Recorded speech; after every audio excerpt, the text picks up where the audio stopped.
Welcome back to the channel. My name is Thomas Fletcher and I'm the host of the Military Social Work Network and the LCSW Network.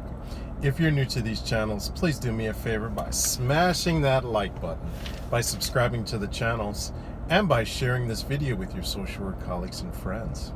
The purpose of this channel is to create a community of hope and support, where social workers can come for relevant news, information, and inspiration. Well, welcome back to Ask a Military Social Worker.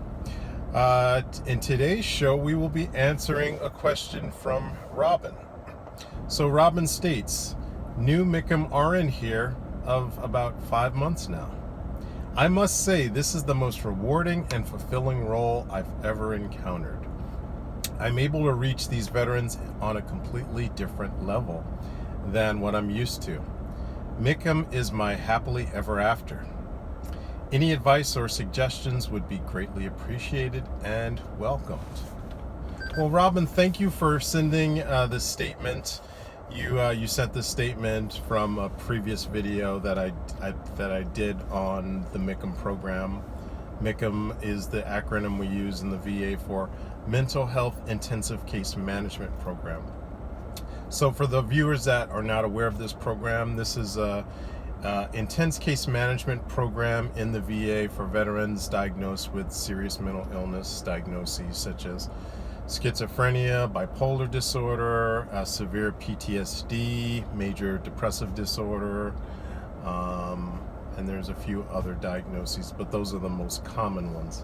So the caseload in MHICM is no more than 15 veterans with SMI diagnosis. And the way the program works is RN, social work, psychologists, case managers, peer support staff go out into the community where the veterans are actually living and provide in the community case management. So assisting veterans in skill training and how to utilize public transportation, how to get to their appointments, helping them establish new healthy relationships in their community of choice. So Robin, as somebody who worked in the MHICM program for 3 years, I have personal experience working as a MHICM case manager, social worker. Great program. I think one of my suggestions is, which you've probably already done, just keep working with your coworkers, on an interdisciplinary basis. It's very easy for us to get into our silos of being nurses or being social workers or psychologists, but open yourself up to getting the perspective of your social work colleagues, if you have them, your psychology colleagues, if you have them, other disciplines, voc rehab, if they're on the team. It's so important. Another suggestion that I would have for you is to, just keep listening to your veterans. It's and that connects with my next suggestion, which is really familiarizing yourself with the SAMHSA recovery model. I did another video on this channel in the self-care shows called the SAMHSA recovery model. So I would reference you to watch that video where I discussed in depth about the SAMHSA recovery model. But if you're not familiar with the SAMHSA recovery model, familiarize yourself with it. There are 10 aspects of recovery. There's 4 dimensions of recovery. There's the working definition of recovery. So familiarize yourself with all of those things if you're not already familiarized with them.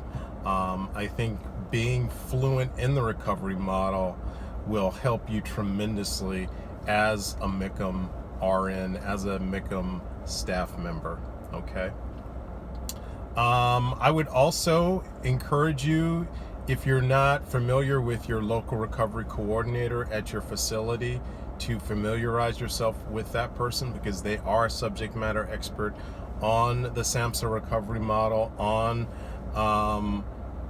how to provide the best recovery-oriented care to veterans in the MHICM program, as well as in other mental health and other programs across the VA. So familiarize yourself with that person. If you don't know who they are, then I would recommend that you get to know that person and to consult with that person, because the LRC is really a consultant on serious mental illness and improving the delivery of services to our seriously mentally ill veterans, and to really improving the overall care that is given to veterans across the board. SMI veterans, veterans with general mental health issues, and just really, the LRC is really responsible for promoting the system transformation towards a truly recovery-oriented care system. Let's see, if you are able to attend the monthly, they don't call them MHICM anymore, I think it's called Intensive Community Mental Health, those national meetings that are run by, I think it's Dr.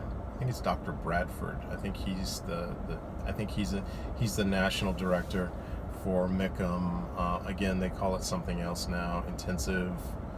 They rearranged the acronym, so it's no longer, MHICM. Now they call it something else. I think it's Intensive Community Mental Health Recovery. But if you can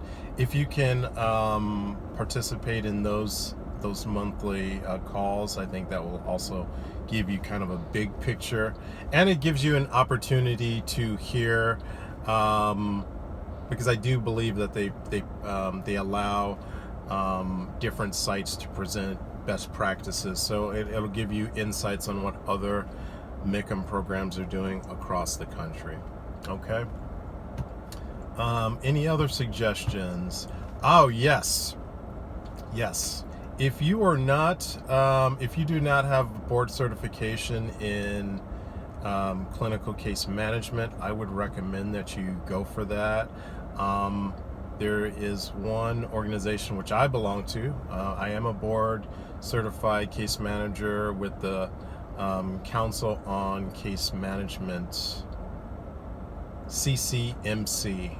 I always mess up what it stands for, but it's a credential for certified case managers. Okay, they certify nurses, they certify psychologists, they certify LCSWs.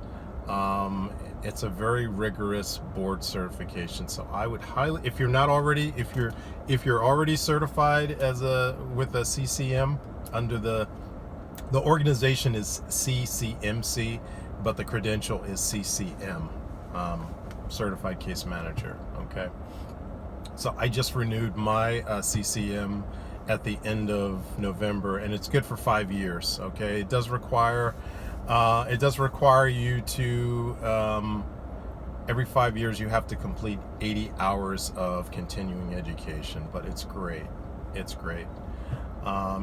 Initially, you do have to take an exam. I took the exam and passed back 10 years ago, back in 2011.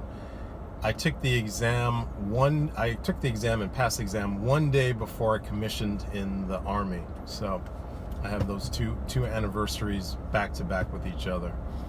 So that's another suggestion. If you don't have that credential, I would strongly recommend that you get it, and it will benefit you for the rest of your career, even after you leave MHICM. If you do leave MHICM, if I wasn't in my current job at the VA, local recovery coordinator, most likely I would still be serving in the MHICM program. You're right, it is a happily ever after program. It really is. And I would go back to, if I could get a leadership position in MHICM, I would be tempted to go back to MHICM. Great program. So I hope I answered your question, Robin. Thank you for submitting your question to me. And I would invite other social workers. Keep sending your both not only social workers, because Robin is an RN. So thank you, Robin. Please let your RN colleagues know who are working in mental health. Let them know about this channel. Even though my primary audience is social workers, it's really about all licensed mental health professionals. We're all in this together. We may have different disciplines: nursing, social work, psychology, psychiatry, marriage and family therapists, but we're all working together in service of improving the quality of lives of people living with different mental health conditions. So I'm going to stop there, but I want to thank you all for watching this video. For all the social workers and other licensed mental health professionals, thank you for the work that you do every day for your clients, for your agency, and for the profession. Please continue to support each other and yourselves. Bye for now.